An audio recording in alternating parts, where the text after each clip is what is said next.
Mahadev TNPSC YouTube channel சார்பாக எல்லாருக்கும் பெரிய வணக்கம். எல்லாத்துக்கும் தெரியும், ஒரு நல்ல மனுஷர் இப்போ இல்லை. அப்படி இருக்கும்போது இதை ஒரு பக்கம் வச்சுக்கிட்டு நம்ம எப்பயும் போல் நம்ம ரொட்டீனை ஆரம்பிக்கிறது வந்துட்டு எனக்கு ஏதோ கொஞ்சம் தப்பாக பட்டுச்சு. ஸோ சில விஷயங்களை அவரை பற்றி நான் ஷேர் பண்ணிக்கணும்னு நினைக்கிறேன். ரொம்ப இல்லை, 2 விஷயம்தான். பர்சனலாக நான் என்ன இந்த 2 நாள் புரிஞ்சுக்கிட்டேன் அப்படின்னு கேட்டிங்கன்னா, நிறைய நியூஸ் பார்த்துக்கிட்டு இருக்கேன்.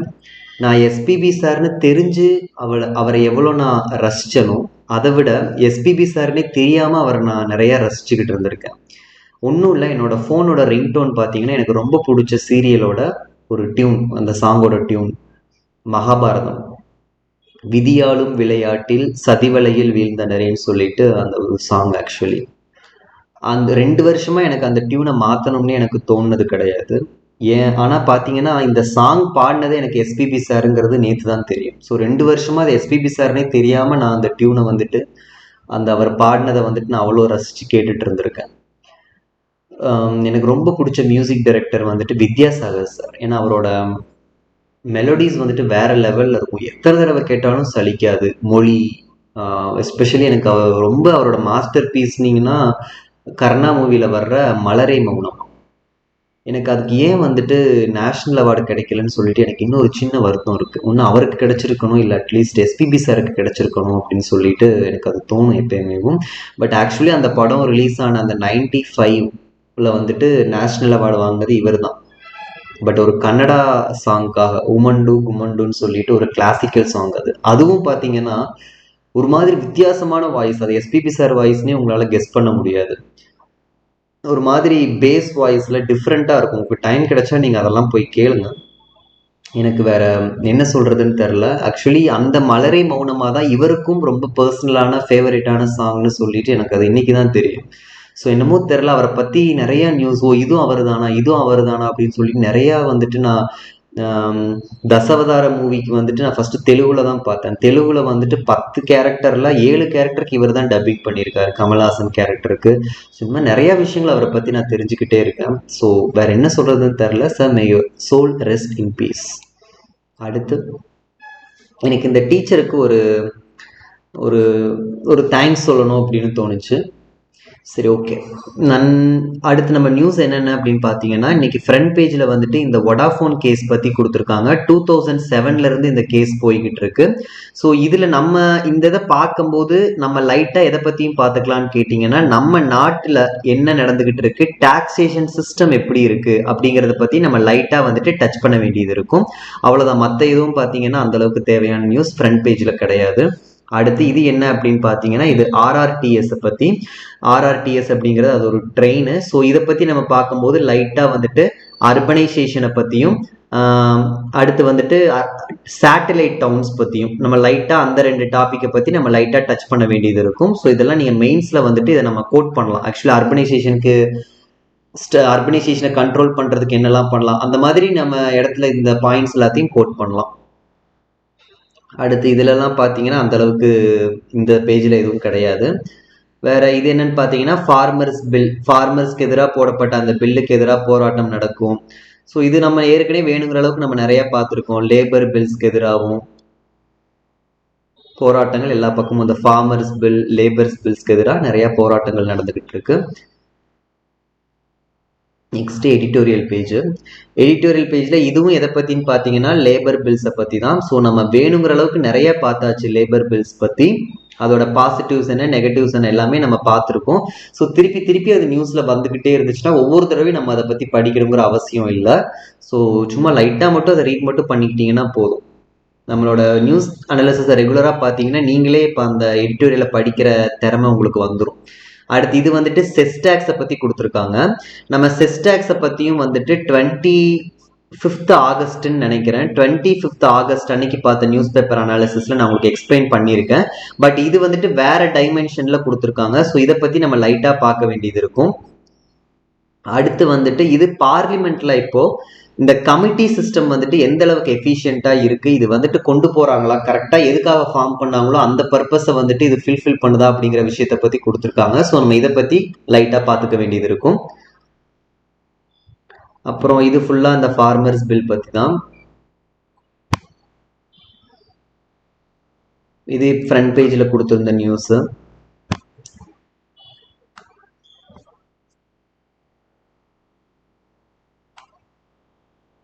இது வந்துட்டு ஃபார்மர்ஸ் பில் பற்றி. ஸோ யூஸ்வலாக வந்துட்டு ரூலிங் பார்ட்டி அவங்க கொண்டு வந்த பில்லை பற்றி நல்லா பேசுவாங்க, ஆப்போசிட் பார்ட்டி அப்படிங்கும்போது அதை வந்துட்டு தப்பாக தான் இருக்கிற மாதிரி பேசுவாங்க. இதெல்லாம் நீங்கள் இந்த பொலிட்டிக்கல் டைமென்ஷன்லேயே எதையும் கொண்டு போகாதீங்க. நீங்கள் ஒரு எக்ஸாமுக்கு படிச்சுக்கிட்டு இருக்கீங்க, நீங்கள் வந்துட்டு எய்தர் ரூலிங் பார்ட்டி சப்போர்ட்டராக இருக்கலாம், இல்லை வந்துட்டு ஆப்போசிட் பார்ட்டிக்கு சப்போர்ட்டராக இருக்கலாம், இட்ஸ் ஓகே. பட் அதை எதையுமே வந்துட்டு உங்களோட ஆன்சர்ல நீங்க கொண்டு வரக்கூடாது, சரிங்களா? நீங்க ஒரு ஆஸ்பிரண்டா, ஒரு சிவில் சர்வீஸ் ஆஸ்பிரண்டா மட்டும்தான் நம்ம யோசிக்கணும். ஸோ எப்பயுமே நடுநிலைமையா யோசிங்க. இந்த பொலிட்டிக்கல் டைமென்ஷனுக்குள்ள எப்பயுமே போகாதீங்க. ஒரு பில்லு வருது அப்படின்னா அந்த பில்லோட பாசிட்டிவ் என்ன, நெகட்டிவ் என்னங்கிறத அனலைஸ் பண்ண தெரிஞ்சிருக்கணும், அது போதும். மற்றபடி நம்ம நிறைய பொலிட்டிக்கல் டைமென்ஷன்ஸ்குள்ள கொண்டு போகாதீங்க. எந்த நியூஸையும் அந்த மாதிரி கொண்டு போக வேணாம். அடுத்து இது பார்த்தீங்கன்னா இது கொஞ்சம் முக்கியமான news. MCI is replaced by national medical commission. இதை பற்றி நம்ம கொஞ்சம் டீட்டெயில்டாக பார்ப்போம்.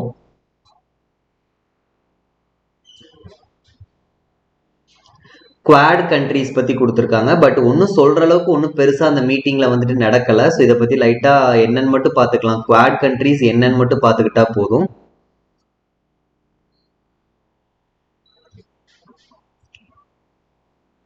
அடுத்து இது வந்துட்டு இருதை வந்துட்டு LIC, அப்புறம் பார்த்தீங்கன்னா GIC, இதெல்லாம் வந்துட்டு டொமஸ்டிக் சிஸ்டமேட்டிக் இம்பார்ட்டன்ட் இன்சூரன்ஸ் அப்படின்னு சொல்லிட்டு டேக் பண்ணியிருக்காங்க. ஸோ இது அப்படின்னா என்ன அப்படின்னு நம்ம இதை பற்றி நம்ம லைட்டாக பார்க்க வேண்டியது இருக்கும்.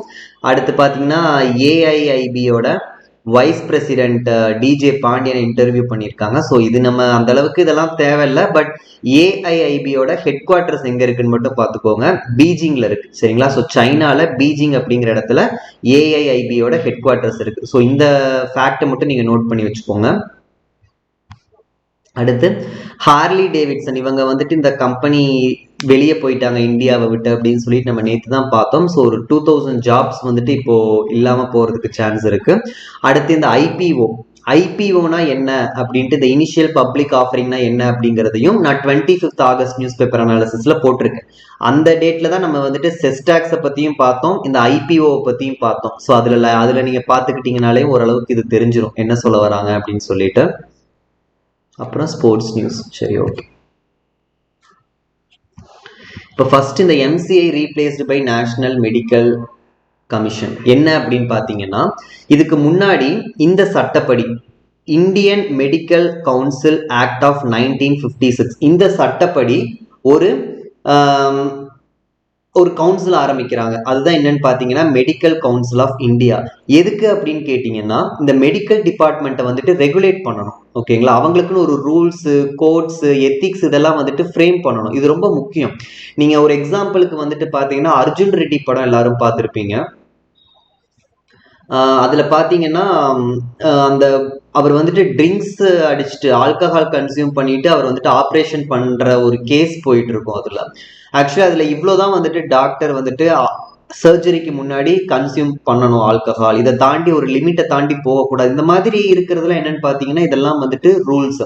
இந்த ரூல்ஸ் எல்லாம் யார் ஃப்ரேம் பண்ணுவாங்கன்னு கேட்டிங்கன்னா மெடிக்கல் கவுன்சில் ஆஃப் இந்தியா.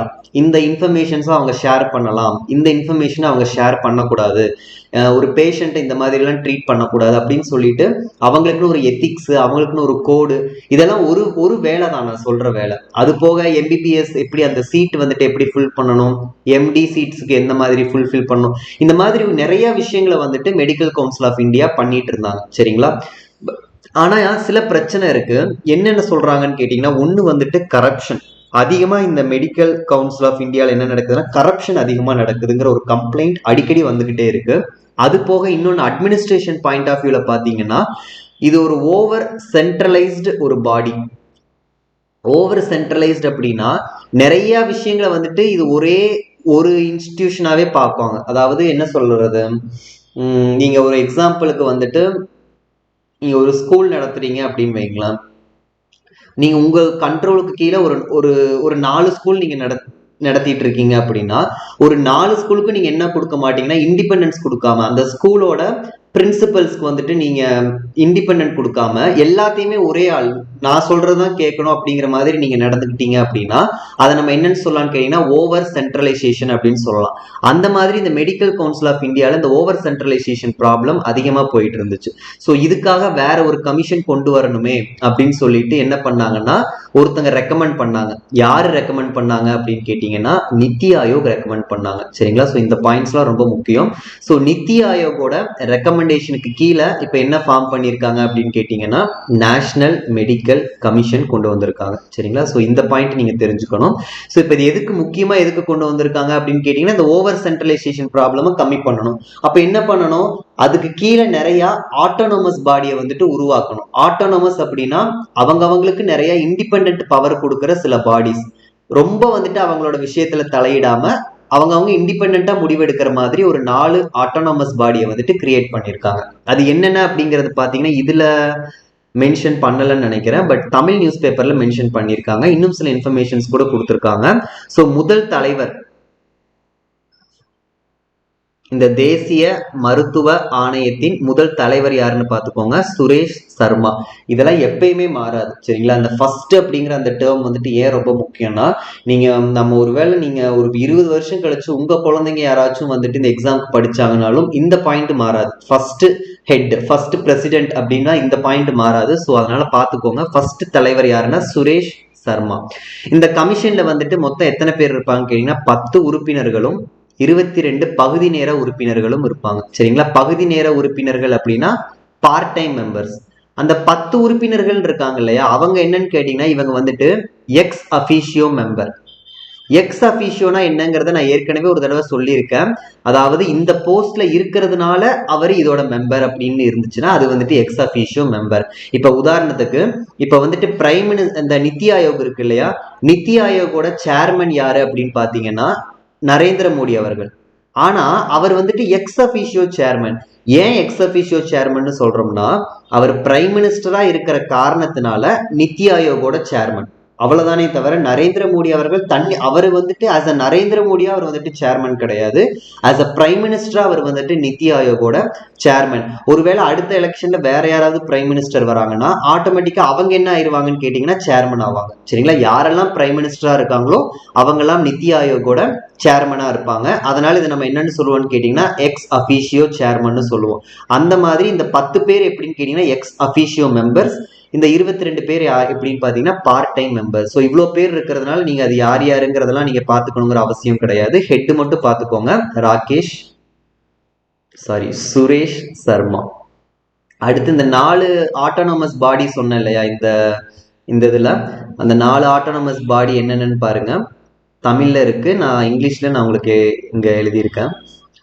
ஒன்னு என்னன்னு பாத்தீங்கன்னா இளங்கலை முதுகலை மருத்துவ கல்வி, அது ஒரு டிபார்ட்மெண்டா வச்சிருக்காங்க, யூஜி பிஜி எஜுகேஷனல் போர்டு. இன்னொன்னு என்னன்னு பாத்தீங்கன்னா மருத்துவ மதிப்பீடு மற்றும் மதிப்பீட்டு வாரியம், medical assessment and rating board. அடுத்து என்னன்னு பாத்தீங்கன்னா மருத்துவ நெறிமுறைகள், மெடிக்கல் எத்திக்ஸ். அடுத்து மருத்துவ பதிவு வாரியம், மெடிக்கல் ரெஜிஸ்ட்ரேஷன். இந்த 4 தான் என்னன்னு கேட்டீங்கன்னா ஆட்டோனமஸ் பாடி. சரிங்களா? ஸோ இந்த பாயிண்ட் ஞாபகம் வச்சுக்கோங்க. வேற ஏதாவது நியூஸ்ல அடுத்து வருது அப்படின்னா நம்ம அப்ப இதை பத்தி பார்த்துக்கலாம். சரிங்களா? ஆட்டோனமஸ் பாடி அப்படின்னா தன்னாட்சி வாரியம். அடுத்து இது ஐபிஓ. ஐபிஓனா என்ன அப்படிங்கிறத நான் வந்துட்டு எக்ஸ்பிளைன் பண்ணியிருக்கேன். எதுலன்னு பார்த்தீங்கன்னா 25 ஆகஸ்ட் நியூஸ் பேப்பர் அனாலிசிஸ்ல. சரிங்களா? ஸோ நீங்கள் அதில் போய் டீட்டெயிலாக பார்த்துக்கோங்க. இப்போ சிம்பிளாக நான் உங்களுக்கு ஷார்ட்டாக மட்டும் சொல்லிடுறேன். ஃபர்ஸ்ட் டைம் ஒரு கம்பெனி வந்துட்டு ஷேர் மார்க்கெட்டுக்குள்ள வராங்க அப்படின்னா அவங்க டைரக்டா வந்துட்டு அவங்களோட ஷேர் வந்துட்டு லிஸ்ட் அவுட் ஆகாது. நேஷனல் ஸ்டாக் எக்ஸ்சேஞ்ச்லயோ அல்லது வந்துட்டு பாம்பே ஸ்டாக் எக்ஸ்சேஞ்ச்லயோ லிஸ்ட் அவுட் ஆகாது ஃபர்ஸ்ட் டைம் வராங்க அப்படின்னா. ஃபர்ஸ்ட் டைம் வரும்போது அவங்கள என்னன்னு சொல்லுவாங்கன்னா இனிஷியல் பப்ளிக் ஆஃபரிங்னு சொல்லுவாங்க. ஒன்ஸ் இனிஷியல் பப்ளிக் ஆஃபரிங்ல எல்லா ஷேர்ஸும் வித்துட்டதுக்கு அப்புறம் அதுக்கப்புறம் என்ன பண்ணலான்னு கேட்டீங்கன்னா அந்த ஷேர்ஸை வந்துட்டு அவங்க பாம்பே ஸ்டாக் எக்ஸ்சேஞ்சிலயோ அல்லது நேஷனல் ஸ்டாக் எக்ஸ்சேஞ்சிலயோ லிஸ்ட் அவுட் பண்ணலாம். ஸோ ஃபர்ஸ்ட் டைம் ஒரு கம்பெனி வராங்க அப்படின்னா அவங்க வந்துட்டு இனிஷியல் பப்ளிக் ஆஃபரிங்கிற கேட்டகரியில தான் வருவாங்க. ஸோ நிறைய பேர் என்ன பண்ணுவாங்கன்னா இந்த இனிஷியல் பப்ளிக் ஆஃபரிங் வரும்போதே வந்துட்டு ஷேர்ஸை வாங்கி வச்சுப்பாங்க. ஏன்னா அப்பதான் என்ன பண்ண முடியும்னு கேட்டீங்கன்னா கம்மியான விலைக்கு வாங்க முடியும். ஒன்ஸ் நேஷனல் ஸ்டாக் எக்ஸ்சேஞ்சு அங்க போயிருச்சுன்னு கேட்டீங்கன்னா அங்க டிமாண்டுக்கு ஏற்ற மாதிரி என்ன ஆகிட்டே இருக்கும்னு கேட்டீங்கன்னா இன்க்ரீஸ் ஆகிட்டே இருக்கும். ஸோ இனிஷியல் பப்ளிக் ஆஃபரிங்ல வந்துட்டு நிறைய பேர் ஷேர்ஸ் வாங்கிக்கணும் அப்படின்னு நினைப்பாங்க. ஸோ இந்த பாயிண்ட் ஞாபகம் வச்சுக்கோங்க. அடுத்து இது என்னன்னு பாத்தீங்கன்னா IRDAI அப்படின்னா insurance regulatory development authority of India. சரிங்களா? ஸோ இது எதுக்கு அப்படின்னு கேட்டீங்கன்னா இன்சூரன்ஸ் டிபார்ட்மெண்ட்டை ஒரு ரெகுலேஷன் பண்றதுக்காக கொண்டு வரப்பட்டது தான் இந்த IRDAI. ஓகே, ஸோ இவங்க ஆக்சுவலி என்ன பண்ணியிருக்காங்க அப்படின்னு கேட்டீங்கன்னா LIC, அடுத்து பாத்தீங்கன்னா GIC ஜெனரல் இன்சூரன்ஸ் கார்பரேஷன், அடுத்து வந்துட்டு நியூ இந்தியா, இந்த மூணையும் வந்துட்டு டொமஸ்டிக் சிஸ்டமேட்டிக்கலி இம்பார்ட்டன்ட் இன்சூரர்ஸ் அப்படின்னு சொல்லி அனௌன்ஸ் பண்ணியிருக்காங்க. இதோட முக்கியத்துவம் என்ன அப்படின்னு பார்த்துட்டீங்கன்னா ஒன்ஸ் இப்படி அனௌன்ஸ் பண்ணிட்டாங்க அப்படின்னா கவர்மெண்ட் வந்துட்டு என்ன பண்ணணும்னு கேட்டீங்கன்னா இது அவ்வளோ சீக்கிரம் வந்துட்டு ஃபெயில் லாஸ்ட்ல போகிறதுக்கு விடாது. கவர்மெண்ட் என்ன பண்ணணும்னு கேட்டீங்கன்னா ப்ரியாரிட்டைசேஷன், முக்கியத்துவம் அதிகமாக கொடுக்கும். சரிங்களா? ப்ரியாரிட்டி அதிகமாக கிடைக்கும்.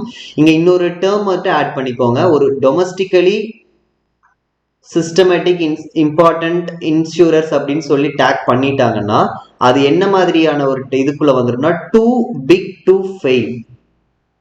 டூ பிக் டு ஃபெயில் அப்படின்னா நிறைய மக்கள் உறுப்பினர்களா இருக்காங்க, நிறைய பேர் அதுல வந்துட்டு இன்வெஸ்ட் பண்றாங்க. ஸோ இது அவ்வளோ சீக்கிரம் என்ன பண்ணிடக்கூடாதுன்னா ஃபெயில் பண்ணி விட்டுறக்கூடாது. சரிங்களா? ஸோ அதுல வந்துட்டு ரொம்ப காஷியஸா இருப்பாங்க. நிறைய வந்துட்டு ரூல்ஸ்லாம் வந்துட்டு எப்படி இருக்குன்னு கேட்டீங்கன்னா அந்த இதை கரெக்டாக கொண்டு போகிறதுக்கு என்னென்ன ரூல்ஸ்லாம் தேவையோ அதை வந்துட்டு ஸ்ட்ரிக்டாக ஃபாலோ பண்ணுவாங்க. அடுத்து பார்த்தீங்கன்னா increase the possibility of distress, இதில் வந்து இது அதிகமாக ஸ்ட்ரெஸ் ஆக விட மாட்டாங்க. சரிங்களா? அதாவது ஒரு லாஸ் அப்படிங்கிற அந்த இதுக்குள்ளேயே கொண்டு போகக்கூடாது அப்படிங்கிற மாதிரி நிறைய விஷயங்கள் பண்ணுவாங்க. சரிங்களா? ஸோ அதுதான் நம்ம இதில் தெரிஞ்சுக்கணும். ஸோ இந்த இதை எந்த கமிட்டி ரெக்கமெண்ட் பண்ணுச்சுங்கிறத மட்டும் பார்த்துக்கோங்க. இந்த மாதிரி இந்த டொமஸ்டிக் சிஸ்டமேட்டிக்கலி இம்பார்ட்டன்ட் இன்சூரர்ஸ் அப்படின்னு சொல்லிட்டு இந்த மாதிரி கொண்டு வரணும்னு சொல்லி எந்த கமிட்டி வந்துட்டு ரெக்கமெண்ட் பண்ணாங்கன்னா மல்ஹோத்ரா கமிட்டி. சரிங்களா? மல்ஹோத்ரா கமிட்டி தான் வந்துட்டு இந்த இன்சூரன்ஸ் ரெகுலேஷனுக்காகவே போடப்பட்ட அது ஒரு கமிட்டி. என்ன வருஷம்னு பார்த்துக்கோங்க, 1993. ஓகே, ஸோ ஏன் இந்த மாதிரி விஷயங்கள்லாம் சொல்றேன்னா இந்த மாதிரி ஒரு நியூஸ் வருது அப்படின்னா கண்டிப்பா அதுக்கு கூட லிங்காக இருக்கிற நியூஸ் பத்தி கேட்பாங்க. ஓகே, ஒன்றும் இல்லை, நான் உங்களுக்கு ஒரு ஃபியூ டேஸ்க்கு முன்னாடி நான் உங்களுக்கு வந்துட்டு ஃபினான்ஸ் கமிஷனை பத்தி நான் உங்களுக்கு ஒரு வீடியோ போட்டிருந்தேன். ஓகேங்களா? ஆக்சுவலி ஃபினான்ஸ் கமிஷனை பத்தி ஒரு 2 வருஷத்துக்கு முன்னாடி பார்த்தீங்கன்னா நிறைய எக்ஸாம்ல வந்துட்டு கொஸ்டின் கேட்டுக்கிட்டே இருந்தாங்க. ஓகே, ஃபினான்ஸ் கமிஷனோட இந்த சேர்மன், 4th சேர்மன் யாரு, 5th சேர்மன் யாரு, எந்த வருஷம் இதை ஸ்டார்ட், இந்த மாதிரி ஏகப்பட்ட கொஸ்டின் வந்துகிட்டே இருந்துச்சு. அதுக்கு காரணம் என்னன்னா அந்த டைம்ல ஃபினான்ஸ் கமிஷன் அடிக்கடி நியூஸ் பேப்பர்ல வந்துகிட்டே இருக்கும். ஏன்னா அவங்க சொன்ன ஒரு சஜஷன், அப்படி ஒரு சஜஷன் என்ன ஆயிடுச்சுன்னா பெரிய கான்ட்ரோவர்ஷியலா ஆக ஆரம்பிச்சிருச்சு. ஸோ அந்த சஜஷன்னால என்ன ஆயிடுச்சுன்னா அடிக்கடி ஃபினான்ஸ் கமிஷன் நியூஸ் பேப்பர்ல வந்துகிட்டே இருந்துச்சு. என்ன சஜஷன் பண்ணாங்கன்னு கேட்டீங்கன்னா ஆக்சுவலி இவங்களோட ஃபங்க்ஷன் என்னன்னு பார்த்தோம், ஸ்டேட் கவர்மெண்ட்டுக்கு எவ்வளோ ஷேர் கொடுக்கணும் அப்படிங்கிறத வந்துட்டு அவங்க ரெக்கமெண்ட் பண்ணுவாங்க இல்லையா? ஸோ இவங்க என்ன சொல்லிட்டாங்கன்னா எந்த ஸ்டேட்ல வந்துட்டு பாப்புலேஷன் அதிகமா இருக்கோ அந்த ஸ்டேட்டுக்கு பாப்புலேஷன் அடிப்படையில வந்துட்டு நம்ம இந்த இதை வந்துட்டு ஷேர் பண்ணிக்கலாம், ரெவென்யூ ஷேர் பண்ணிக்கலாம் அப்படிங்கிற மாதிரி ஒரு ஐடியா கொடுக்குறாங்க. ஸோ இப்போ இது என்ன பிரச்சனை வரும்னு கேட்டீங்கன்னா தமிழ்நாடு, கேரளா இந்த மாதிரி ஸ்டேட்லாம் வந்துட்டு பாப்புலேஷன் கண்ட்ரோல்ல நல்லா டெவலப் ஆன ஒரு ஸ்டேட். எப்போ வந்துட்டு இந்தியன் கவர்மெண்ட் பாப்புலேஷன் கண்ட்ரோல் பண்ணுங்கன்னு சொன்னாங்களோ உடனே தமிழ்நாடு, கேரளா, சதர்ன் ஸ்டேட்ஸ்லாம் ரொம்ப ஸ்ட்ரிக்டா அதை ஃபாலோ பண்ணி பாப்புலேஷனை கண்ட்ரோல் பண்ணியிருக்காங்க. அப்ப கண்ட்ரோல் பண்ணதுனால இப்ப தமிழ்நாடு, கேரளாலாம் பாப்புலேஷன் ஓரளவுக்கு கட்டுப்பாட்டுக்குள்ள இருக்கு. ஆனா அதெல்லாம் ஃபாலோ பண்ணாம நிறைய ஸ்டேட்ல இப்ப என்ன பண்ணிட்டாங்கன்னா ஏகப்பட்ட பாப்புலேஷன் ஏறிடுச்சு. இப்ப வந்துட்டு நீங்க பாப்புலேஷன் படி ஷேர் பண்ணுங்க அப்படின்னு சொன்னா அப்ப நீங்க சொன்ன பேச்சை கேட்கறதுனால இப்ப எங்களுக்கு வந்துட்டு இந்த லாஸ் வேணுமா அப்படிங்கிற மாதிரி ஒரு கான்ட்ரோவர்ஷியல் ஆச்சு. அப்புறம் அவங்க என்ன சொன்னாங்க, நாங்க இந்த மாதிரி எந்தெந்த ஸ்டேட்லாம் வந்துட்டு பாப்புலேஷன் கண்ட்ரோல் மெக்கானிசம் எடுத்திருக்காங்களோ அவங்களுக்கு நாங்க ரிவார்ட் பாயிண்ட்ஸ்னு தனியா கொடுப்போம். இந்த மாதிரி சில நியூஸ் எல்லாம் போயிட்டு இருந்துச்சு. ஆனா நான் ஏன் சொல்றேன்னா இது அடிக்கடி நியூஸ் பேப்பர்ல வந்ததுனால தான் இப்ப ஃபினான்ஸ் கமிஷனை பத்தி அதிகமா கொஸ்டின் வந்துச்சு. அதுக்கு முன்னாடி வரைக்கும் உங்களுக்கு ஃபினான்ஸ் கமிஷனை பத்தி அதிகமா கொஸ்டினே வராது. சரிங்களா? ஸோ நியூஸ் பேப்பர்ல ஒரு விஷயம் வருது அப்படின்னா நீங்க உடனே நீங்க அதை எது கூட லிங்க் பண்ணுங்கன்னா கூட என்னென்ன கமிட்டிலாம் அதுக்கு சம்மந்தமா போட்டிருக்காங்கிறத நீங்க தெரிஞ்சுக்கணும். ஓகே, ஸோ அதுக்காக தான் இந்த மல்ஹோத்ரா கமிட்டியை பத்தி நான் உங்களுக்கு சொன்னேன். அடுத்து இது எதை பத்தினா இந்த AIIB, நான் உங்களுக்கு ஏற்கனவே சொல்லிட்டேன். AIIBயோட ஹெட் குவார்டர்ஸ் எங்க இருக்கு அப்படின்னா பீஜிங், சைனால இருக்கு. கூடவே வேற எதையும் பார்த்துக்கோங்க. நான் ஏற்கனவே உங்களுக்கு ஆக்சுவலி ADBயோட ஹெட் குவார்டர்ஸ் எங்க இருக்குன்னு நான் உங்களுக்கு கொஸ்டின் கேட்டிருக்கேன். அதுக்கு சில பேர் கமெண்ட்டும் பண்ணிருக்கீங்க. தெரியாதவங்க மறுபடியும் தெரிஞ்சுக்கோங்க, இது என்னன்னு பார்த்துக்கோங்க. ADBயோட ஹெட் குவார்டர்ஸ் எங்க இருக்குன்னு எனக்கு பார்த்துட்டு கமெண்ட் பண்ணுங்க. அதே மாதிரி IMF இதோட ஹெட் குவார்டர்ஸ் எங்க இருக்கு அப்படிங்கிறதையும் எனக்கு பார்த்துட்டு கமெண்ட் பண்ணுங்க. சரிங்களா? இந்த மாதிரி ஏதாவது ஒரு நியூஸ் வரும்போது கூட அப்படியே டக்குன்னு அதையும் பார்த்துக்கிட்டீங்கன்னா நமக்கு ஈஸியா இருக்கும். அடுத்து குவாட் கண்ட்ரீஸ். ஸோ எந்த கண்ட்ரீஸை குவாட் கண்ட்ரீஸ் சொல்றாங்கன்னு பார்த்துக்கோங்க. மற்றபடி இந்த மீட்டிங்ல ஒன்றும் சொல்ற அளவுக்கு எதுவுமே பெருசா நடக்கல. ஸோ அதனால இந்த குவாட் கண்ட்ரீஸ் என்னன்னு மட்டும் இதுல லைட்டா பார்த்துக்கோங்க. India, America, Australia and Japan, இதுதான் வந்துட்டு இந்த குவாட் கண்ட்ரியில இருக்கிற கண்ட்ரீஸ், 4 கண்ட்ரீஸ். சரி, அடுத்து இந்த எடிட்டோரியல்ல பாருங்க, செஸ் டாக்ஸை பத்தி பேசியிருக்காங்க. நான் சொன்ன மாதிரி ஏற்கனவே 25th ஆகஸ்ட்ல நம்ம செஸ் டாக்ஸ்னா என்ன, சர்சார்ஜ்னா என்ன அப்படிங்கிற விஷயத்துல உங்களுக்கு எக்ஸ்பிளைன் பண்ணியிருக்கேன். ஸோ ரெண்டுமே பார்த்தீங்கன்னா அடிஷ்னல் டேக்ஸ் தான். சரிங்களா? ஏற்கனவே போடுற டேக்ஸ் கூட சேர்த்து அடிஷ்னலா போடக்கூடிய டேக்ஸ் தான் இந்த சர்சார்ஜ், செஸ் ரெண்டுமே. பட் டிஃபரன்ஸ் என்னன்னு பார்த்தீங்கன்னா, செஸ் வந்துட்டு ஸ்பெசிபிக் பர்பஸ், என்ன பர்பஸ்க்காக அதை போடுறாங்களோ அந்த பர்பஸ்க்காக மட்டும்தான் செலவு பண்ணணும். ஆனா சர்சார்ஜ் அப்படி இல்லை, அதை வந்துட்டு கவர்மெண்ட் எப்படி வேணாலும் செலவு பண்ணிக்கலாம். சரிங்களா? இது ஒரு பாயிண்ட். இன்னொன்னு என்னன்னு கேட்டீங்கன்னா, இந்த செஸ் டாக்ஸ்லயும் சர்சார்ஜ் டாக்ஸ்லயும் கலெக்ட் ஆகிற அமௌண்ட்டை அவங்க வந்துட்டு ஸ்டேட் கவர்மெண்ட் கூட ஷேர் பண்ணிக்கணுங்கிற அவசியம் கிடையாது. சரிங்களா? They no need to share it with state governments. இந்த பாயிண்ட்டை பார்த்துக்கோங்க. ஆனா ஒரு டாக்ஸா கலெக்ட் ஆகிற அமௌண்ட்டை அவங்க கண்டிப்பா என்ன பண்ணி தான் ஆகணும்னா ஷேர் பண்ணி தான் ஆகணும். சரிங்களா? பட் ஒரு செஸ் டாக்ஸோ அல்லது சர்சார்ஜ் டாக்ஸ்ல கலெக்ட் ஆகிற அமௌண்ட்டை அவங்க ஷேர் பண்ணிக்கணுங்கிற அவசியம் இல்லை. இந்த பாயிண்ட்டை ஞாபகம் வச்சுக்கோங்க. அடுத்து இன்னொன்னு நீங்க தெரிஞ்சுக்கணும். ஆக்சுவலி இந்த கலெக்ட் ஆகிற டாக்ஸ், அப்புறம் பார்த்தீங்கன்னா நம்ம நிறைய இந்த ஃபீஸ் எல்லாம் கட்டுறோம் இல்லையா? இப்போ கரண்ட் பில் அந்த மாதிரி பில்லு கட்டுறோம், நிறைய அந்த பெனால்டிஸ் கட்டுறோம், எதுக்கோ என்னென்னமோ கட்டிட்டு இருக்கோம் இல்லையா? இது எல்லாமே எங்க போய் சேரும்னு கேட்டிங்கன்னா அரசு கஜானாக்குள்ள போய் சேரும். அந்த கஜானாவை நம்ம என்னன்னு சொல்லுவோம்னா ரெண்டு டைப்பா சொல்லுவோம். ஒன்று என்ன அப்படின்னு பார்த்தீங்கன்னா, அதை இங்கேயே மென்ஷன் பண்ணியிருக்காங்க. ஒன்று வந்துட்டு கன்சாலிடேட்டட் ஃபண்ட் ஆஃப் இந்தியா அப்படிங்கிற அந்த கஜானாக்குள்ள போகும். அப்படி இல்லை அப்படின்னா கண்டின்ஜென்சி ஃபண்ட் அதுக்குள்ள போகும். சரிங்களா? ஸோ அதை நான் இங்கே எழுதியிருக்கேன். ஓகே. இன்னொன்று என்னன்னு பார்த்தீங்கன்னா கண்டின்ஜென்சி ஃபண்ட் ஆஃப் இந்தியா, இதுக்குள்ள போகும். எப்படின்னு கேட்டிங்கன்னா, ஆக்சுவலி எல்லாமே மோஸ்ட்லி எதுக்குள்ள தான் போகும்னு பார்த்தீங்கன்னா கன்சாலிடேட்டட் ஃபண்டுக்குள்ள தான் போகும். ஆனால் நீங்கள் கன்சாலிடேட்டட் ஃபண்ட்ல இருந்து ஒரு ₹1 எடுக்கிறதுனாலும் அதுக்கு யாரோட பர்மிஷன் வேணும் அப்படின்னு கேட்டிங்கன்னா பார்லிமெண்ட்டோட பர்மிஷன் வேணும். பார்லிமெண்டோட பர்மிஷன் இல்லாம கன்சாலிடேட்டட் ஃபண்ட்ல கை வைக்க முடியாது. ஆனா எப்பயுமே பார்லிமெண்ட் கூட்டத்துல இருக்கணுங்கிற அவசியம் இல்லை. திடீர்னு இப்ப கேரளால ஃப்ளட் வந்துச்சு, ஒரு நேச்சுரல் டிசாஸ்டர் நடக்குது, பார்லிமெண்ட் வந்துட்டு கூட்டத்துல இல்ல, அதனால நான் என்ன பண்ண முடியாதுன்னா கன்சாலிடேட்டட் ஃபண்ட்ல இருந்து பணம் எடுக்க முடியாதுன்னு சொன்னா அது ஒரு பெரிய இக்கட்டான சூழ்நிலை ஆயிடும். அதுக்காக தான் என்ன பண்ணி வச்சிருக்காங்கன்னா இந்த கண்டின்ஜென்சி ஃபண்ட் அப்படிங்கிற ஒண்ணு போட்டு வச்சிருக்காங்க. ஸோ இதை நம்ம என்னன்னு சொல்லிக்கலாம்னு கேட்டீங்கன்னா எமர்ஜென்சி ஃபண்டுன்னு சொல்லிக்கலாம். ஸோ கண்டின்ஜென்சி ஃபண்ட்ல இருந்து நீங்க பணம் எடுக்கணும் அப்படின்னா அதுக்கு பார்லிமெண்டோட அனுமதி தேவையில்லை. நீங்க ஃபர்ஸ்ட் அவசரத்துக்கு என்ன பண்ணிக்கலாம்னா எடுத்து செலவு பண்ணிக்கலாம். அதுக்கப்புறம் பார்லிமெண்ட் எப்போ வந்துட்டு கூடுதோ அப்ப நீங்க என்ன பண்ணிக்கலாம்னா மறுபடியும் கன்சாலிடேட்டட் ஃபண்ட்ல பில் பாஸ் பண்ணி அதுல இருக்கிறத எடுத்து நம்ம என்ன பண்ணிக்கலாம்னா கண்டின்ஜென்சி ஃபண்டை ஃபில் பண்ணி வச்சுக்கலாம். கண்டின்ஜென்சி ஃபண்ட் எப்பயுமே ஃபில்லா தான் இருக்கணும். ஏன்னா அது எமர்ஜென்சி ஃபண்ட், எப்போ வேணாலும் அது தேவைப்படுற விஷயம். பட் மற்ற எல்லா செலவுமே எதுல இருந்து தான் போகும்னு கேட்டீங்கன்னா கன்சாலிடேட்டட் ஃபண்ட்ல இருந்து தான் போகும். கவர்மெண்ட் எம்ப்ளாயீஸோட சேலரிஸ்க்கும் சரி, மற்ற எல்லா கவர்மெண்டோட எக்ஸ்பென்சஸ் எல்லாமே எதுல இருந்து தான் போகும். பென்ஷன் கொடுக்கறது எதுவா இருந்தாலும் எதுல இருந்து தான் போகும்னு கேட்டீங்கன்னா கன்சாலிடேட்டட் ஃபண்ட்ல இருந்து தான் போகும். இப்போ இந்த செஸ் டாக்ஸ்லயும் சர்சார்ஜ் டாக்ஸ்லயும் கலெக்ட் ஆகிறது ஃபர்ஸ்ட் எங்க தான் போகும்னு கேட்டீங்கன்னா கன்சாலிடேட்டட் ஃபண்டுக்குள்ள தான் போகும். அதுக்கப்புறம் பார்லிமெண்ட் என்ன பண்ணுவாங்கன்னு கேட்டீங்கன்னா பில் பாஸ் பண்ணி இந்த கன்சாலிடேட்டட் ஃபண்ட்ல இருக்கிறத எடுத்து அந்த இப்ப செஸ் டாக்ஸ்ல கலெக்ட் ஆயிருக்கும் பாத்தீங்களா, அதை எடுத்து என்ன பர்பஸ்க்காக அந்த செஸ் டாக்ஸ் போட்டாங்களோ அதுக்கு வந்துட்டு செலவு பண்ணுவாங்க. ஸோ ஒரு எக்ஸாம்பிளுக்கு என்னென்ன செஸ் டாக்ஸ் எல்லாம் இப்ப இது வரைக்கும் போட்டிருப்பாங்கன்னு பாத்தீங்கன்னா ஸ்வச் பாரத் செஸ் டாக்ஸ்னு போட்டிருக்காங்க. ஸ்வச் பாரத்னா கிளீன் இந்தியா மிஷன் இருக்கு இல்லையா, அதுக்காக செஸ் டாக்ஸ் போட்டிருக்காங்க. இன்னொன்று பார்த்தீங்கன்னா எஜுகேஷனல் செஸ்ன்னு சொல்லுவாங்க. எஜுகேஷன் டிபார்ட்மெண்ட்டுக்காக செலவு பண்ணுறதுக்காக போடுறது எஜுகேஷனல் செஸ். ஃபியூயல் செஸ்ன்னு ஒன்று போடுவாங்க. இந்த மாதிரி நிறைய செஸ் போட்டிருக்காங்க. ஸோ இந்த செஸ்ஸில் போட்டு அவங்க கவர்மெண்ட் நினைக்கிற அளவுக்கு அவங்க கவர்மெண்ட்டோட டார்கெட்டை அச்சீவ் ஆகிற அளவுக்கு பணம் கலெக்ட் ஆயிருச்சுன்னா அதை ஸ்டாப் பண்ணிடுவாங்க. சரிங்களா? ஸோ யூஸ்வலாக இந்த மாதிரி செஸ் டாக்ஸ் எல்லாமே போடுவாங்க. இப்போ பார்த்தீங்கன்னா ரீசெண்டாக நமக்கு தெரிஞ்ச ஒரு செஸ் டாக்ஸ் என்னன்னு பார்த்தீங்கன்னா ஜிஎஸ்டி காம்பன்சேஷன் செஸ். ஓகே, ஜிஎஸ்டினால ஸ்டேட் கவர்மெண்ட்டுக்கு ஏற்படுற லாஸை வந்துட்டு நாங்கள் காம்பன்சேட் பண்ணுவோம் அப்படின்னு சொல்லியிருந்தாங்க இல்லையா, அந்த காம்பன்சேஷனுக்காக ஒரு செஸ் டாக்ஸ் போடுறாங்க. அதுதான் என்னன்னு கேட்டீங்கன்னா ஜிஎஸ்டி காம்பன்சேஷன் செஸ். இந்த மாதிரி நிறைய செஸ் போட்டிருக்காங்க. இதை பற்றி நான் இன்னும் டீட்டெயிலாக நான் அதில் எக்ஸ்பிளைன் பண்ணியிருக்கேன். ஸோ நீங்கள் அதில் போய் பார்த்துக்கோங்க 25th ஆகஸ்ட் நியூஸ் பேப்பர் அனாலிசிஸ்ல. சரி, இப்ப ஆக்சுவலி இந்த நியூஸ்ல என்ன சொல்ல வராங்கன்னா, ஆக்சுவலி செஸ் டாக்ஸ் வந்துட்டு எதுக்காக போடுறாங்களோ அதுக்காக யூஸ் பண்ணணும். ஆனா என்ன பண்ண மாட்டேங்கிறாங்கன்னா, அதை வந்துட்டு சரியா யூஸ் பண்ண மாட்டேங்கிறாங்க பார்லிமெண்ட் அப்படின்னு சொல்லியிருக்காங்க. இதை வந்துட்டு நிறைய தடவை சிஏஜி வந்துட்டு அவரும் ரிப்போர்ட் பண்ணியிருக்காரு, அதை செலவு பண்ணுங்கன்னு சொல்லிட்டு. பட் அதை பண்றதே இல்லை. நிறைய எக்ஸாம்பிள் சொல்லியிருக்காங்க. இப்ப உதாரணத்துக்கு பாத்தீங்கன்னா, இந்த க்ரூட் ஆயில் டிரான்சாக்ஷன்ல வந்துட்டு ஒரு செஸ் டாக்ஸ் போடுவாங்க. ஆனா இது பாத்தீங்கன்னா 10 வருஷமா இதுல கலெக்ட் ஆன 1.25 lakh crore வந்துட்டு ஒரு பைசா கூட இன்னும் அதுக்காக செலவு பண்ணல. ஆயில் இண்டஸ்ட்ரி டெவலப்மெண்ட்டுக்காக தான் அந்த செஸ். பட் அந்த இது 1% கூட இது வரைக்கும் செலவு பண்ணாம இருக்காங்க.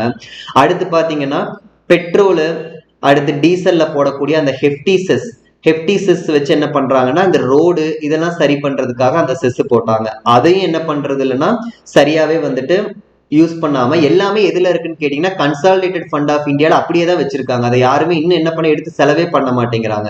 இப்ப ஜிஎஸ்டி காம்பன்சேஷன் செஸ் வந்துட்டு சரியா இந்த தடவை கலெக்ட் ஆகல, அதனால வந்துட்டு ஸ்டேட் கவர்மெண்ட்டுக்கு கொடுக்க முடியாது காம்பன்சேஷன் சொல்லிட்டு பேசிக்கிட்டு இருக்காங்க.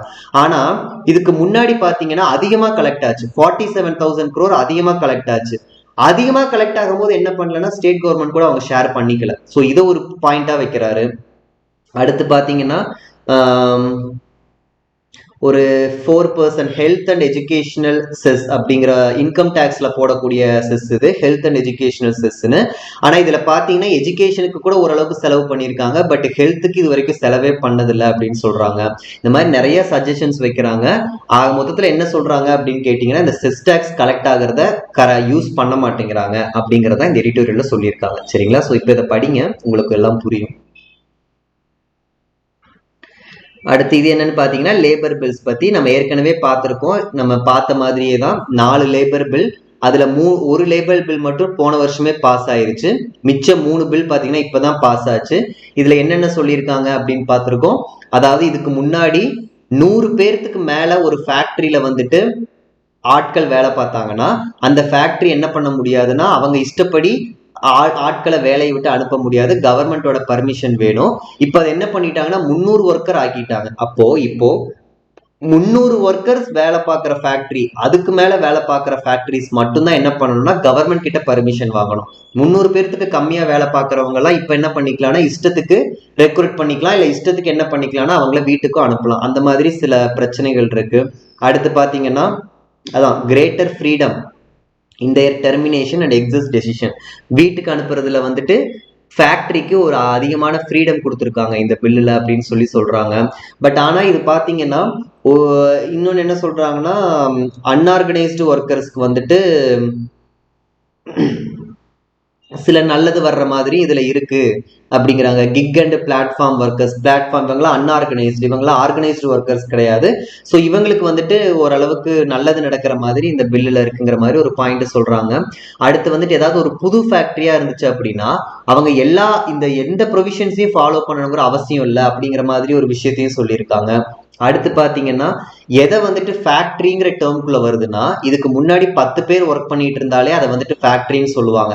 அதாவது எலக்ட்ரிசிட்டி யூஸ் பண்ணிக்கிட்டு இருக்கக்கூடிய ஃபேக்டரி, இல்ல எலக்ட்ரிசிட்டி யூஸ் பண்ணாத ஃபேக்டரினா 20 பேர் ஒர்க் பண்ணிட்டு இருந்தாலே ஃபேக்டரி. இப்போ எலக்ட்ரிசிட்டி யூஸ் பண்ணாங்கன்னா 20 பேர், எலக்ட்ரிசிட்டி யூஸ் பண்ணலன்னா 40 பேர் இருந்தா மட்டும்தான் அது ஃபேக்டரின்னு சொல்லுவாங்க. அதுக்கு கம்மியா ஒர்க் பண்றதெல்லாம் ஃபேக்டரியே கிடையாது அப்படின்னு அந்த சட்டத்துல சொல்லுது. அந்த ஃபேக்டரியில என்ன பண்ணணும்னு அவசியம் இல்லைன்னா இந்த நார்ம்ஸ் எல்லாம் ஃபாலோ பண்ணணுங்கிற அவசியம் கிடையாது. சரிங்களா? ஸோ இது முழுக்க யாருக்கு வந்துட்டு இது ஃபேவரா இருக்கும்னு பாத்தீங்கன்னா ஃபேக்டரி ஓனர்ஸுக்கு, சரிங்களா, ஆண்டர்பிரினர்ஸ் அவங்களுக்கு ஃபேவரா இருக்கும். பட் ஆஸ் அ லேபரா ஆஸ் அ ஒர்க்கரா நீங்க பாத்தீங்க அப்படின்னா இது வந்துட்டு அந்த அளவுக்கு அன்ஃபேவர்னு தான் சொல்ல முடியும். சரிங்களா? ஓரளவுக்கு நீங்க பில் எல்லாம் படிச்சு பாத்தீங்கன்னா அப்படிதான் சொல்லலாம். ஸோ இதை பத்தி நம்ம ஏற்கனவே பார்த்திருக்கோம். 22 செப்டம்பர் அன்னைக்கு நம்ம இந்த லேபர் பில்லை பத்தி நம்ம தெளிவா பார்த்திருக்கோம். அடுத்து இது என்ன அப்படின்னு பாத்தீங்கன்னா நம்ம இந்த நியூஸ் ஏற்கனவே பார்த்தோம். இந்த சிங்கவால் குரங்கு வந்துட்டு 6வது தடவையா இது என்ன லிஸ்ட்ல இருக்குன்னு பாருங்க. IUCN-ஓட என்டேஞ்சர்டு லிஸ்ட்ல தான் இருக்கு. சரிங்களா? ஸோ லைட்டா இந்த IUCN என்னன்னு மட்டும் பார்த்துக்கலாம். IUCN அப்படின்னா international union for conservation of nature. சரிங்களா? ஸோ IUCN-ல ஒரு லிஸ்ட் கொடுக்குறாங்க. ரெட் லிஸ்ட் அப்படின்னு சொல்லக்கூடிய லிஸ்ட். ஸோ இந்த லிஸ்ட்ல ஒரு அனிமல் வந்துட்டு லிஸ்ட் அவுட் ஆகுது அப்படின்னா அந்த அந்த கேட்டகரிக்கு ஏற்ற மாதிரி அந்த அனிமலுக்கு வந்துட்டு ப்ரொடெக்ஷன் அதிகமாகும். அந்த கேட்டகரி என்னென்னு பார்த்துக்கோங்க. ஸோ நிறைய இருக்கு ஒரு அனிமல்னா அதெல்லாம் லீஸ்ட் கன்சர்ன், அதெல்லாம் அதிகமாக வந்துட்டு இது கண்டுக்க மாட்டாங்க. என்டி அப்படின்னா நியர் த்ரெட்டன்ட், சரிங்களா? என்டி அப்படின்னா நியர் த்ரெட், அதாவது இந்த இந்த 3 கேட்டகரிக்குள்ள போக போகுது அப்படிங்கிற அர்த்தம். அடுத்து வியூ அப்படின்னா வல்னரபிள், இஎன் அப்படின்னா என்டேஞ்சர், சிஆர் அப்படின்னா கிரிட்டிக்கலி என்டேஞ்சர்டு. ஓகே, இடபிள்யூ அப்படின்னா எக்ஸ்டிங்க்ட் இன் வைல்ட் அப்படிங்கிறாங்க. அதாவது வைல்டுலாம் கிடையாது, இந்த ஜூ அப்புறம் இந்த ரிசர்ச் ஐட்டம்ஸ் அந்த இடத்துல மட்டும்தான் கொஞ்சம் பாதுகாத்து வச்சிருக்காங்க. மற்றபடி இது வைல்டு லைஃப்லாம் எக்ஸ்டிங்க்ட் ஆயிடுச்சுன்னு அர்த்தம். எக்ஸ்டிங்க்ட் அப்படின்னா கம்ப்ளீட்டா இப்போ என்ன ஆயிடுச்சுன்னு கேட்டீங்கன்னா அந்த இனமே இல்லை, கம்ப்ளீட்டா அது வந்துட்டு அழிஞ்சு போயிடுச்சு அப்படின்னு அர்த்தம், சரிங்களா? ஸோ இந்த மாதிரி நிறைய கேட்டகரிஸ் இருக்கு. ஸோ இந்த கேட்டகரிஸ்குள்ள ஒரு அனிமல் வந்துருச்சு அப்படின்னா அனிமலா இருக்கலாம், இல்லை அது வந்துட்டு ஒரு செடியா இருக்கலாம், எப்படி வேணா இருக்கலாம் அந்த இது. ஸோ இந்தந்த கேட்டகரிக்கு ஏற்ற மாதிரி அதோட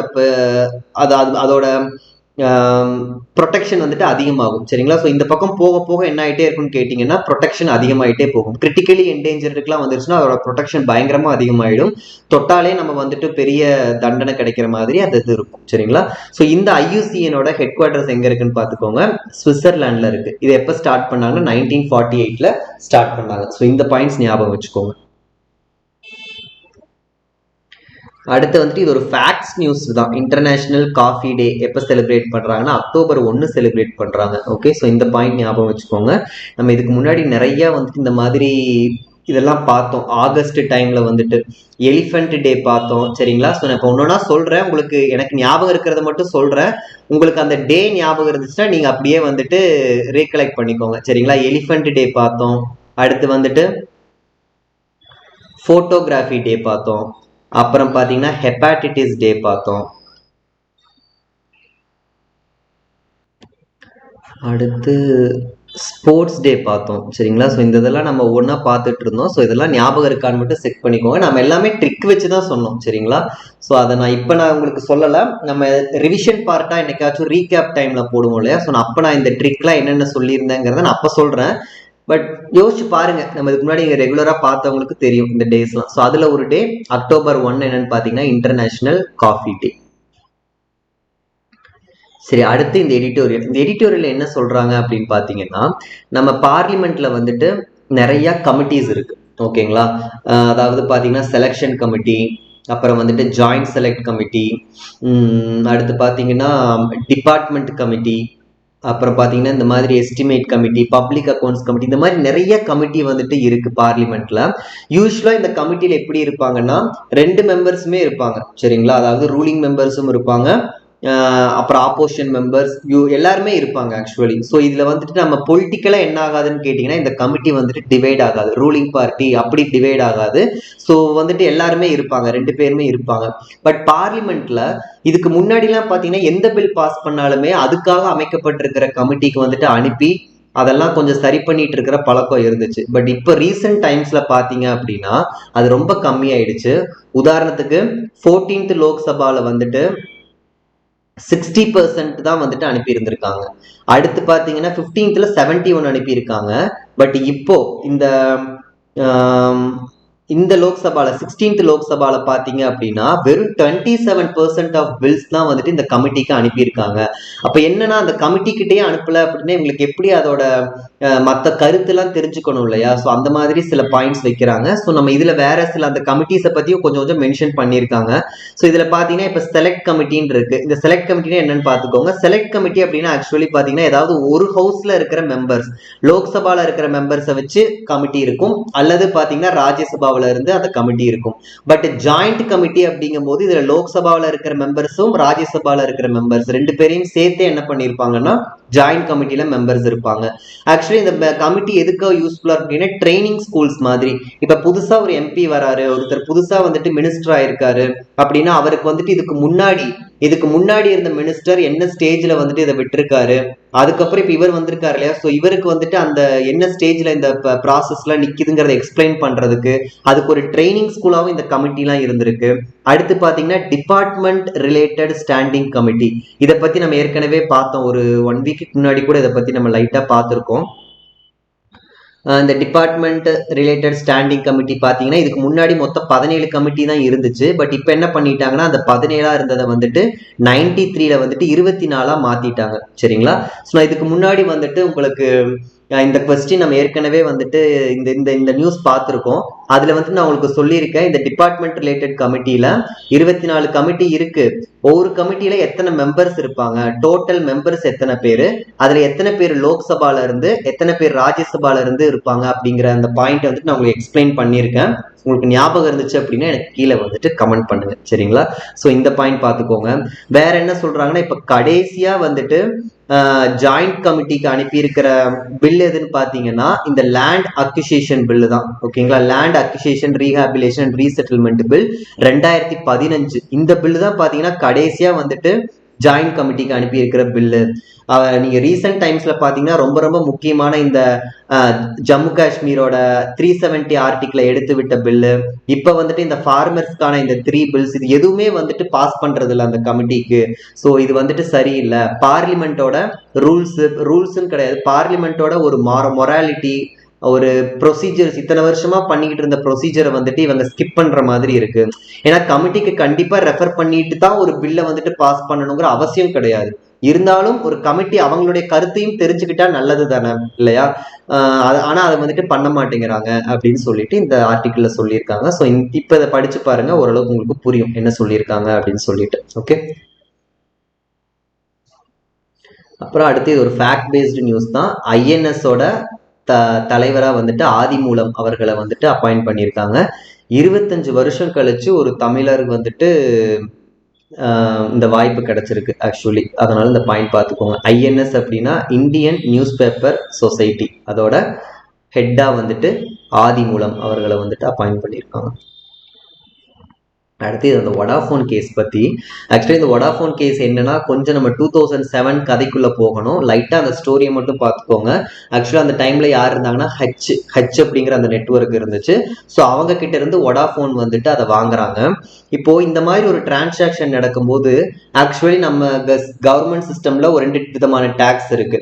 ஒன்று, இந்த மாதிரி ஒருத்தங்க கிட்ட இருந்து ஒருத்தங்க ஒரு இந்த சிஸ்டம்ல வந்துட்டு நான் வந்துட்டு விற்கிறேன், சரிங்களா, நான் வந்துட்டு செல்லர், இன்னொருத்தர் வந்துட்டு பையர், இந்த மாதிரி 2 பேர் இருக்காங்க. ஸோ இப்போ நான் என்ன பண்றேன்னா சேல் பண்ணி ஒருத்தர் வந்துட்டு பை பண்றாரு, அவர் ஒரு பணம் கொடுக்குறாரு.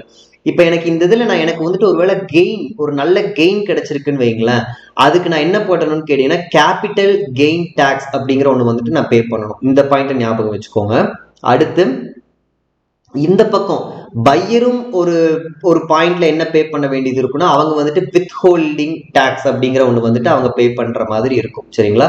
ஸோ இப்போ ஆக்சுவலி இந்த வோடாஃபோன் வந்துட்டு வோடாஃபோன் வந்துட்டு இந்த ஹெச் வாங்கும் போது கேபிட்டல் கெயின் டாக்ஸா எவ்வளவு சார்ஜ் பண்ணியிருக்காங்கன்னு கேட்டீங்கன்னா 7,990 crore சார்ஜ் ஆயிருக்கு. ஓகே, அண்ட் இந்த டாக்ஸ் பாத்தீங்கன்னா இவங்க என்ன சொல்லியிருக்காங்க, வோடாஃபோனை வந்துட்டு இந்த பணத்தை வந்துட்டு எடுத்துக்கோங்க, ஹெச் கிட்ட இருந்து இதை எடுத்துக்கிட்டு எங்களுக்கு அடுத்து பே பண்ணுங்க, ஹெச் கிட்ட இருந்து வாங்கி, ஏன்னா இது அவங்க தானே பே பண்ணணும் இல்லையா? ஸோ அவங்க கிட்ட இருந்து வாங்கி இதை நீங்க எங்களுக்கு பே பண்ணுங்க அப்படிங்கிற ஏதோ ஒரு டீல் வந்துட்டு அப்ப சொல்லியிருக்காங்க. பட் வோடாஃபோன் வந்துட்டு அப்ப இதை பே பண்ண மாட்டோம் அப்படின்னு சொல்லியிருக்காங்க. இது வந்துட்டு சில ஏதோ பிரச்சனையா இருக்கு. அப்பவே வந்துட்டு பாம்பே ஹைகோர்ட்டுக்கு போறாங்க. பாம்பே ஹைகோர்ட் வந்துட்டு கவர்மெண்ட்டுக்கு ஃபேவரா வந்துட்டு தீர்ப்பு சொல்லிடுது. சரிங்களா? ஆமா பே பண்ணணும்னு சொல்றாங்க. உடனே வோடாஃபோன் வந்துட்டு சுப்ரீம் கோர்ட்டுக்கு போறாங்க. சுப்ரீம் கோர்ட் 2012 என்ன சொல்றாங்கன்னா வோடாஃபோனுக்கு சப்போர்ட்டா வந்துட்டு தீர்ப்பு கொடுத்திருக்காங்க. அந்த அளவுக்கு இந்த இந்தியால வந்துட்டு இந்த இன்கம் டாக்ஸ் டிபார்ட்மெண்ட் கரெக்டா ஸ்ட்ரிக்டா எதையும் ஃபாலோ பண்ணல. இந்த ரூல் வந்துட்டு அவ்வளவு ஸ்ட்ரிக்டா இன்கம் டாக்ஸ் ரெவென்யூ டிபார்ட்மெண்ட்ல இல்ல.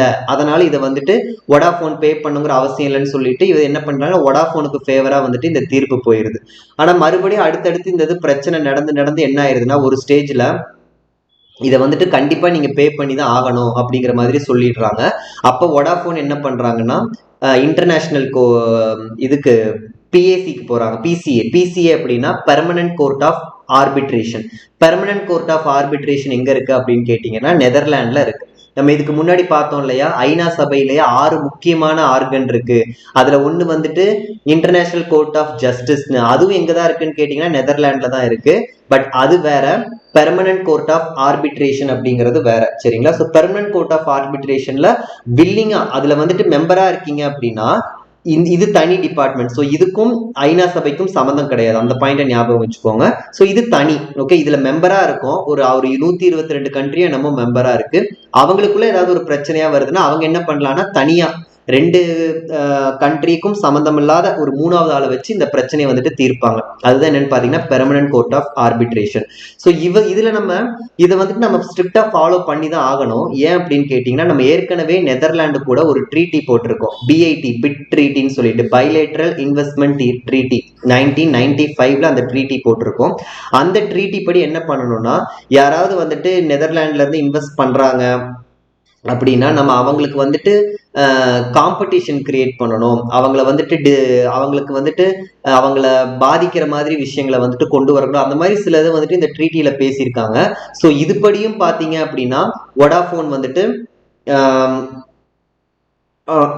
இந்த ட்ரீட்டி படி என்ன பண்றாங்கன்னா வோடாஃபோன் வந்துட்டு பிசிஏ அந்த கோர்ட்டுக்கு போய் கேட்கறாங்க. ஸோ அதனால என்ன பண்ணிடுறாங்கன்னா அவங்க தீர்ப்பு வந்துட்டு வோடாஃபோன் கொடுக்க தேவையில்லை அப்படிங்கிறாங்க. ஆக்சுவலி இந்த கேஸ் போடும்போது தான் இந்த அமௌண்ட் எவ்வளோன்னு பார்த்தீங்கன்னா 7,990 crore. அதுக்கப்புறம் அதுக்கு இன்ட்ரெஸ்ட், அதுக்கு வந்துட்டு பெனாலிட்டி அப்படி இப்படின்னு சொல்லி இப்போ அந்த அமௌண்ட் பாருங்க, அது 27,900 crore ஆயிருச்சு ஆக்சுவலி. ஸோ இப்போ அதனாலதான் இப்போ என்ன சொல்றாங்கன்னா 2 billion டேக்ஸ் கேஸ் அப்படின்னு சொல்லிட்டு சொல்றாங்க. சரிங்களா? ஸோ இந்த பாயிண்ட் பார்த்துக்கோங்க. ஸோ இது நீங்க என்ன தெரிஞ்சுக்கணும் அப்படின்னா இதுல இருந்து நம்ம சில விஷயங்கள், அதாவது இன்கம் டேக்ஸ் டிபார்ட்மெண்ட் ஆக்சுவலி நம்ம இங்க என்ன நீங்க தெரிஞ்சுக்கணும் தெரியுமா, நான் இங்க ஒரு பாயிண்ட்டை வந்துட்டு மிஸ் பண்ணிட்டேன்.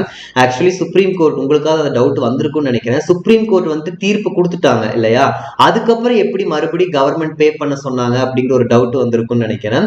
ஆக்சுவலி அதுக்கப்புறம் கவர்மெண்ட் என்ன பண்ணாங்கன்னா, சுப்ரீம் கோர்ட் என்ன சொன்னாங்க, சரியா வந்துட்டு உங்களுக்கு நம்ம கிட்ட ரூல்ஸ் கிடையாது, லாஸ் வந்துட்டு ப்ராப்பரா இல்ல அப்படின்னு தானே சொன்னாங்க. அதனால என்ன பண்றாங்கன்னா 2012 நினைக்கிறேன், அப்ப வந்துட்டு ஒரு லா போடுறாங்க, இந்த இதெல்லாம் கரெக்டா டீல் பண்ணி, ஆமா இந்த லா எல்லாம் இருக்கு, gain tax, with holding tax இதெல்லாம் இருக்கு, இதெல்லாம் பே பண்ணணும் அப்படின்னு சொல்லி அப்போ ஒரு லா கொண்டு வராங்க.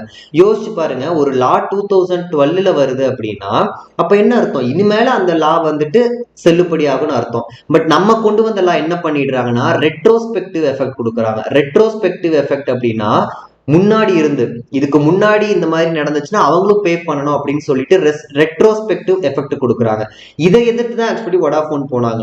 அப்போ இந்த மாதிரி ஒரு லா கொண்டு வந்து இதுக்கு முன்னாடி பே பண்ணாம இருந்தவங்க எல்லாம் பே பண்ண சொல்றது வந்துட்டு சரியில்லை இல்லையா, அதுக்காக தான் வோடாஃபோன் போனாங்க. இப்போ வோடாஃபோனுக்கு இப்படி தீர்ப்பு கிடைச்சிருச்சு. இப்போ இன்னொரு பிரச்சனை என்ன வரும்னா, வோடாஃபோன் மாதிரி நிறைய கம்பெனிஸ் என்ன பண்ணிருப்பாங்கன்னா ஆக்சுவலி அவங்க வந்துட்டு பே பண்ணிருப்பாங்க, கவர்மெண்ட் கேட்ட அமௌண்ட்டை பே பண்ணிருக்கலாம். இப்போ அவங்களும் என்ன பண்ணலாம்னு கேட்டீங்கன்னா, இந்த இது படி பே பண்ண வேணாம், அப்ப திருப்பி கொடுங்கன்னு கேட்கலாம். இல்ல வோடாஃபோன் மாதிரியே பே பண்ணாம இருக்கிற கம்பெனிஸ் இப்ப என்ன பண்ணலாம், நாங்க பே பண்ண மாட்டோம், அதான் வோடாஃபோன் பே பண்ண வேலையில அதை நாங்களும் பே பண்ண மாட்டோம்னு சொல்லிட்டு சொல்ற விஷயங்கள் எல்லாமே நடக்கும். சரிங்களா? பட் நம்ம அதனால என்ன பண்ண முடியாதுன்னா, பிசிஏ கொடுத்த அந்த ஜட்மெண்ட்டை வந்துட்டு நம்ம அதையும் ரூல் பண்ண முடியாது. ஏன்னா அது இன்டர்நேஷனலா ஒரு இவங்க சொன்னதை ஃபாலோ பண்ணாதான் அவங்களுக்கு ஒரு மரியாதை, அப்பதான் அதோட பவர் வந்துட்டு வித்ஸ்டாண்ட் ஆகும். நீ எதையோ ஒன்று சொல்லு, நான் எதையோ ஒன்று கேட்கறேன் அப்படின்ட்டு இருந்தீங்கன்னா அப்புறம் எதுக்கு இந்த பிசிஏ அப்படிங்கிற ஒன்று இருக்கணும். ஸோ அவங்க சொன்னதையும் நம்மளால மீற முடியாது. ஸோ இப்போ கவர்மெண்ட் என்ன சொல்லுதுன்னா, நாங்க இன்னும் அந்த ஜட்மெண்ட்டை ஃபுல்லா படிச்சு பார்க்கல, படிச்சு பார்த்துட்டு நாங்க எங்களோட ஸ்டாண்டை சொல்லுவோம் அப்படின்னு சொல்லியிருக்காங்க. அடுத்து வந்துட்டு நான் இந்த ஆர்ஆர்டிஎஸ் பத்தி சொல்றேன்னு சொல்லல, ஒன்றும் இல்லை. இப்போ டெல்லி மாதிரியான மெட்ரோபாலிட்டன் சிட்டியில பாத்தீங்க அப்படின்னா நிறைய வந்துட்டு டிராபிக் அதிகமா இருக்கும். சரிங்களா? நிறைய வந்துட்டு அர்பனைசேஷன் நிறைய மக்கள் வந்துட்டு சிட்டியை நோக்கி போகிறது. இப்போ உதாரணத்துக்கு இங்க பாத்தீங்கன்னா எல்லாரும் சென்னையை நோக்கி போகிறாங்க. ஸோ அதிகமா என்ன நடக்குதுன்னு கேட்டீங்கன்னா அர்பனைசேஷன்ல என்னென்ன பிரச்சனை வரணுங்கிறது உங்க எல்லாத்துக்குமே தெரியும். சரிங்களா? டிராபிக் ஒரு முக்கியமான பிரச்சனை. அடுத்து பாத்தீங்கன்னா ரிசோர்ஸ் அப்படிங்கும் போது தண்ணி எல்லாமே, அந்த ரிசோர்ஸ் கொடுக்குற அந்த பிரச்சனை. அடுத்து வந்துட்டு பொல்யூஷன், இந்த மாதிரி நிறைய பிரச்சனை அர்பனைசேஷனால நடக்கும். இப்போ டெல்லியில என்ன ஒரு இது இருக்குன்னு கேட்டீங்கன்னா, நிறைய சேட்டிலைட் டவுன்ஸ் இருக்கு. சரிங்களா? சேட்டிலைட் டவுன்ஸ் அப்படின்னா என்ன கான்செப்ட்னா, டெல்லியே ஓவர் கிரௌட் ஆயிருச்சு இல்லையா, ஸோ அதனால டெல்லியே இல்லைனாலும் டெல்லிக்கு பக்கத்துலயோ இந்த பக்கம் அப்படின்ட்டு நிறைய, இப்போ கூர்கான், மீரூட் அந்த மாதிரி நிறைய சேட்டிலைட் டவுன்ஸ் வந்துட்டு உருவாயிருக்கும். அப்ப அவங்க என்ன பண்ணுவாங்கன்னா, வேலைக்கு மட்டும் அந்த சேட்டிலைட் டவுன்ஸ்க்கு போயிட்டு திருப்பி வந்துட்டு டெல்லிக்கே வந்துருவாங்க. ஸோ அப்படி உருவானதா என்னன்னு கேட்டீங்கன்னா இந்த சேட்டிலைட் டவுன்ஸ். பட் இது என்ன ஆயிருச்சுன்னு கேட்டீங்கன்னா, இப்போ இது பயங்கரமா சேட்டிலைட் டவுன்ஸ் டெவலப் ஆகுறதுனால இது இந்த போகும்போது வரும்போதுலாம் ஏகப்பட்ட டிராபிக்கை வந்துட்டு உண்டு பண்ணுச்சு. இப்ப அதுக்காக தான் இப்ப என்ன கொண்டு வராங்கன்னு கேட்டீங்கன்னா இந்த ஆர்ஆர்டிஎஸ் அப்படிங்கிற அந்த இது கொண்டு வராங்க. ஸோ இது வந்துட்டு regional rapid transit system. So 4 மணி நேரம் போகிற அந்த டைம் டிராவல்லாம் இப்ப என்ன ஆயிருன்னா ரொம்ப கம்மியா ஒரு 1 ஹவருக்குள்ள குறையறதுக்கான சான்ஸ் இருக்கு. சரிங்களா? ஸோ அதான் இங்க மென்ஷன் பண்ணியிருக்காங்க. 2 an hour 3 to 4 hours இருந்ததுன்னா இப்போ 1 மணி நேரத்துக்குள்ள போகிற மாதிரியான விஷயங்களை இப்போ கொண்டு வர போறாங்க. ஸோ இதெல்லாம் எதுக்கு தேவைப்படும் கேட்டீங்கன்னா, அர்பனைசேஷன்ல நடக்கிற பிரச்சனையெல்லாம் வந்துட்டு கண்ட்ரோல் பண்றதுக்கு நீங்க என்ன பண்ணலாம் அப்படின்னு ஏதாவது ஒன்று கேட்கறாங்கன்னா இப்போ இதெல்லாம் நீங்க வந்துட்டு கோட் பண்ணலாம். மற்றபடி இதுல உள்ள இருக்கிற நிறைய இந்த டீடைல்ஸ், இந்த ட்ரெயினை பத்தி, அந்த ஸ்பீடு, அதெல்லாம் தேவையில்லை. பட் இது ஒரு பொதுவா ஜென்ரலா இந்த RRTS அப்படிங்கறத ஞாபகம் வச்சுக்கோங்க. நமக்கு மெயின்ஸ்ல வந்துட்டு இந்த பாயிண்ட் வந்துட்டு கோட் பண்ணலாம். ஸோ இன்னைக்கு நியூஸ் அவ்வளோதான். ஆக்சுவலி பார்த்தீங்கன்னா நேற்றே அப்லோடு பண்ணியிருப்பேன். ஆக்சுவலி நான் இப்போ வந்துட்டு இது எடுக்கிறது வந்துட்டு September 26 தான் இந்த வீடியோவை எடுக்கிறேன். பட் இன்னைக்கு நான் இதை அப்லோடு பண்ண போகிறது இல்லை, ஏன்னா டைம் ஆயிடுச்சு. ஸோ நாளைக்கு நான் காலையில் தான் இதை வந்துட்டு அப்லோடு பண்ணுவேன். அதை தான் இன்னைக்கே சொல்லிடுறேன். ஸோ இன்னொரு 2-3 hours கழிச்சு நான் நாளைக்கு பேப்பர், ஐ மீன் சண்டே, அந்த பேப்பர் ஏதாவது இருக்கான்னு பார்ப்போம். இது இருந்துச்சுன்னா நான் அந்த வீடியோவை போடுறேன். அப்படி இல்லைன்னா நம்ம வந்துட்டு எப்பயும் போல சண்டே வந்துட்டு ரிவிஷன் மாதிரி பார்ப்போம் இல்லையா, நம்ம பார்த்த நியூஸ் எல்லாத்தையும் ரிவிஷன் மாதிரி பார்ப்போம் இல்லையா. ஸோ நான் அந்த நியூஸ் நான் உங்களுக்கு போடுறேன். சரிங்களா? ஸோ மறுபடியும் சொல்றது தான், உங்க எல்லாரோட சிக்னேச்சரும் ஆட்டோகிராஃபாக மாறணும்னு ஆசைப்படுறேன். So wish you good luck guys.